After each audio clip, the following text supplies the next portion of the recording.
नंतर राठोड साहेबांना विनंती करतो की त्यांनी 5 मिनिटांमध्ये या लातूर तालुक्यातलं सोयाबीन पिकाच्या संदर्भातलं नियोजन आपण सादर करावे.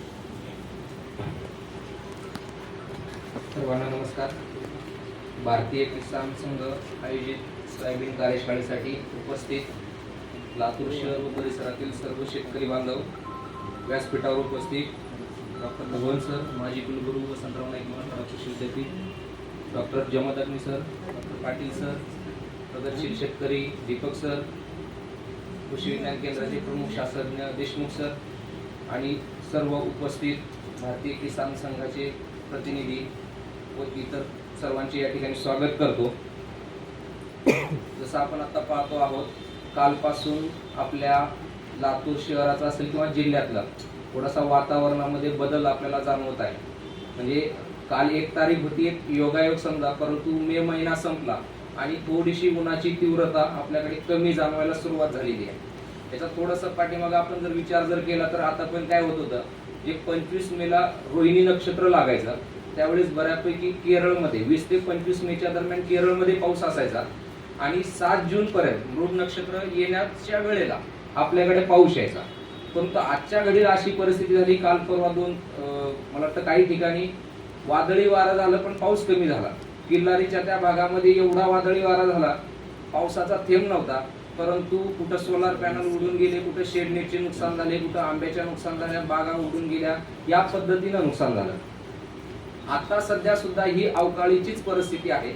परंतु यावर्षी जसं हवामान विभाग सांगत आहे की अल निनोचा परिणाम आपल्याला जाणवणार आहे, तर त्या परिणामाचा मेन इम्पॅक्ट आपल्या शेतीवरती कसा होईल याबद्दल आजचे शास्त्रज्ञ सांगणारच आहेत. परंतु थोडंसं शॉर्टमध्ये, आता जो काही पाऊस येऊ शकतो आपल्याकडे तर तो अवकाळी स्वरूपाचा राहील.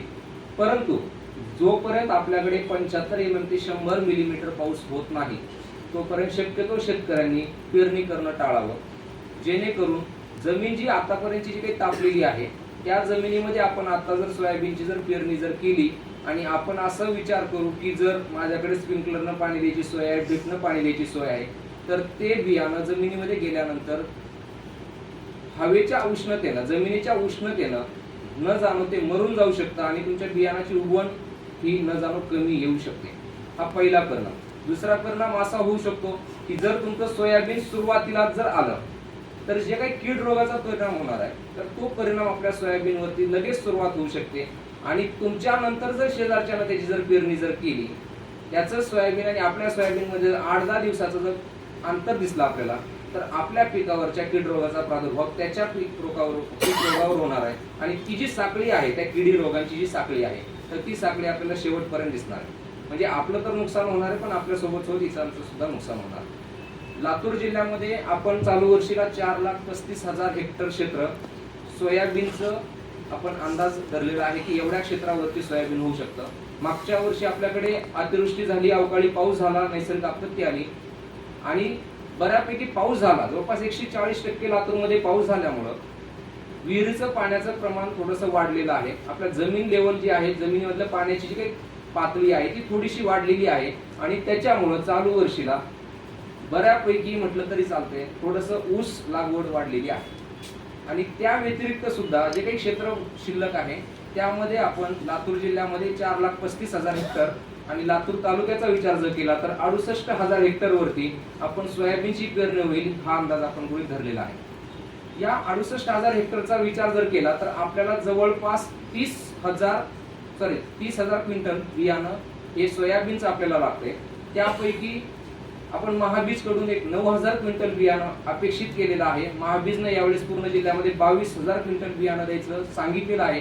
परंतु आपल्या लातूर तालुक्यामध्ये थोडासा महाबीजचा ओढ किंवा कल जास्त असल्यामुळे आपल्याकडे 8-9,000 क्विंटल पर्यंत बियाणं येण्याची शक्यता आहे आणि आपल्या शेतकऱ्यांना महाबीजचं बियाणं सुद्धा वेळेवरती उपलब्ध होणार आहे.